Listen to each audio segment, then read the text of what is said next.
എന്താണ് സന്യാസം? സന്യാസം എന്നാൽ ആന്തരികമായ വിപ്ലവമാണ്. അവനവനെ തന്നെ പരിവർത്തനപ്പെടുത്തലാണ്. ഭീരുക്കൾക്ക് ഒരിക്കലും ആന്തരിക പരിവർത്തനം സാധ്യമല്ല. ലോകത്തിൽ നിന്നുകൊണ്ടുള്ള ഒളിച്ചോട്ടമല്ല സന്യാസം. ലോകത്തിൽ നിന്നുകൊണ്ട്, ലോകത്തിൻ്റെ വെല്ലുവിളികളെ നേരിട്ടുകൊണ്ട് സ്വയം ഉണരുക എന്നതാണ് സന്യാസം. കഠിനാധ്വാനമാണ് സന്യാസം. അത് ഒരു ഉണർന്നെഴുന്നേൽക്കലാണ്.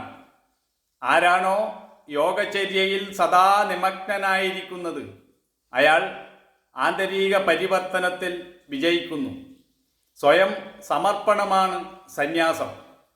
എന്തെല്ലാമാണോ ക്ഷണികമായിട്ടുള്ളത് അതെല്ലാം ഉപേക്ഷിച്ച് നിത്യമായതിനെ അന്വേഷിക്കലാണ് സന്യാസം. സന്യാസം എന്നാൽ തീർത്തും ആന്തരികമായ ഭാവമാണ്. ജ്ഞാനമാണ് സന്യാസത്തിൻ്റെ ലക്ഷണം.